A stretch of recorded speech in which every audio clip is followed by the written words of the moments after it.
Et koroonaviiruse levikut piirata, hakkas Tallinna linn ajutise abinõuna hüvitama haiguslehe jäänud pealinlaste esimest haiguspäeva. Seda toetust on kasutanud väga paljud ja kuna nakatumise arv on endiselt kõrge, soovib linn esimese haiguspäeva hüvitist pikendada kuni maikuu lõpuni. Alates 25. märtsist tasus Tallinn haiguslehele jäänud linlastele maksma toetust ka esimese haiguspäeva eest. Viimane kuu on näidanud, et inimeste huvi selle meetme vastu on olnud suur. Vaid 2 nädalaga on esitanud taotluse juba ligi 2000 inimest. Väga paljud inimesed on pidanud seda meedet enda jaoks oluliseks, seda taotlenud ja kui nad seda meedet on ka rakendanud, siis see kindlasti on aidanud kaasa sellele, et haige inimene on saanud rahulikult olla kodus ja tegeleda oma tervisega. Nüüd eraldi hinnata seda, et kuidas just see meede on toiminud, on pisut keeruline, sellepärast et paralleelselt on ju meil kasutusel mitmeid teisi ettevaatusabinõud. Täna kehtivad endiselt veel ka piirangud, et ehk kõik koos need on hästi töötanud. Ja iga väike liigutus, mis me oskame viiruse tõrjumiseks teha, on andnud oma panuse. Kui esialgu oli meedet plaanis rakendada 30. aprillini, siis nüüd soovib linn, et seda pikendataks kuni maikuu lõpuni.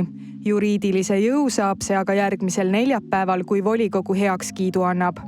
See meede on tõhus, esiteks selleks, et piirata koroonaviiruse levikut, teiseks, et hoida linlaste tervist, et nad ei peaks tulema tööle haigena või haigusnähtudega, hoiaks nii oma tervist kui oma kolleegide tervist ja see on üsna hea meede ka rahalises plaanis, sest see on ennetus, mis on alati palju odavam kui tagajärgedega tegelemine.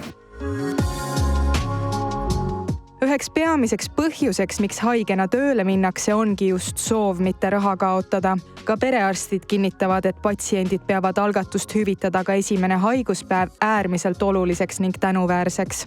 Otseselt rohkem haiguslehti ei ole viimase kuu jooksul küll välja kirjutatud, kuid indu haigestumise korral koheselt koju jääda annab see kindlasti. Ma arvan, et see on hea meede ja kui me arvame, et inimene haigena kodus olles kaotab enda sissetulekus, ma toetan seda meedet väga. Me oleme öelnud, et siis on võimalik taotleda selle esimese haiguspäeva hüvitist ja inimesed on rõõmsalt üllatunud ja siis kasutavad seda võimalust. Esimese haiguspäeva hüvitamise taotlust saab esitada linna e-teeninduses 24 tundi pärast seda, kui haigusleht on haigekassa poolt lõpetatud ja haigekassa on teostanud väljamakse.